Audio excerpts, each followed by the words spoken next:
সুপ্রিয় দর্শক, সূরা ইসরার ৮২ নম্বর আয়াতে আল্লাহ তাআলা ইরশাদ করেছেন, ওয়ানুনাজ্জিলু মিনাল কুরআনি মা হুয়া শিফাউন ওয়া রাহমাতুল লিল মুমিনিন। যার অর্থ হলো, আমি কোরআনে কারীমের এমন সব আয়াতসমূহ, সূরাসমূহ নাজিল করি যার মাঝে রয়েছে ঈমানদারদের জন্য আরোগ্য লাভের মাধ্যম এবং তাদের জন্য রহমত তথা আল্লাহর পক্ষ থেকে করুণা।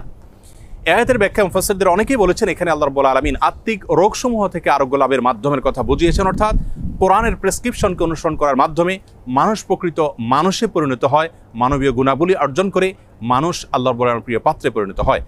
এর ব্যাখ্যা অনেক মুফাসসিররা এও বলেছেন যে এর মাধ্যমে আল্লাহ রাব্বুল আলামিন আত্মিক রোগসমূহ থেকে মুক্তির পাশাপাশি শারীরিক যে রোগসমূহ আছে সেগুলো থেকেও মুক্তির পথ আল্লাহর রাব্বুল আমাদেরকে বাতলে দেন। সেগুলোকে আবিষ্কার করে, খুঁজে বের করে যথাযথভাবে আমল করার মাধ্যমে উপকৃত হওয়াটাই হলো আমাদের জন্য মূল বিষয়। আজ আমরা কোরআনে কারীমের এমন একটি সূরা আপনাদের সঙ্গে শেয়ার করতে চাই যে সূরার অপর নামই হলো সূরাতুশ শিফা বা আরোগ্য লাভের সূরা। আর সেই সূরা হলো আমাদের সকলেরই অতি পরিচিত সূরাতুল ফাতিহা। সহিহ বুখারীতে আবু সাঈদ খুদরি রাদিয়াল্লাহু আনহু থেকে একটি হাদিস বর্ণিত হয়েছে, যে হাদিসের মাধ্যমে বোঝা যায় যে সাহাবায়ে কেরাম সূরাতুল ফাতিহার মাধ্যমে চিকিৎসা গ্রহণ করেছেন এবং অলৌকিকভাবে, বিস্ময়করভাবে কঠিন এবং দুরারোগ্য সমস্যা থেকে তারা মুক্তি লাভ করেছেন।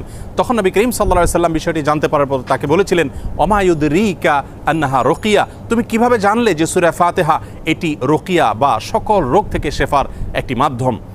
এজন্য এই সূরা সম্পর্কে উলামায়ে কেরাম বলে থাকেন যে সূরা ফাতিহার মাধ্যমে যে কোনো রোগ বালাই থেকে, যে কোনো বিপদ আপদ থেকে, যে কোনো অসুখ বিসুখ থেকে মুক্তি লাভের মাধ্যম হিসাবে আমরা এটিকে ব্যবহার করতে পারি। সূরা ফাতিহা এ সম্পর্কে ইমাম ইবনুল কাইয়িম রাহিমাহুল্লাহ তিনি বলেছেন, এই সূরাটিকে বারবার আমি আমল করে দেখেছি। আমার জীবনে যখনই কঠিন কোনো ব্যথায় আমি আক্রান্ত হয়েছি, কাতর হয়েছি, তখনই এই সূরা পাঠ করে ফু দিয়ে সে ব্যথার জায়গাকে মুছেছি। আল্লাহ রাব্বুল আলামিন বিস্ময়করভাবে, অলৌকিকভাবে আমাকে সুস্থতা এবং আরোগ্য দান করেছেন।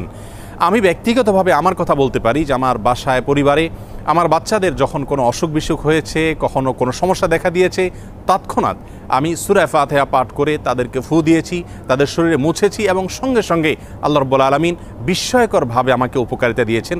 আর এরকম ঘটনা আমার জীবনে ২-৪ বার নয়, বরং অগণিতবার ঘটেছে।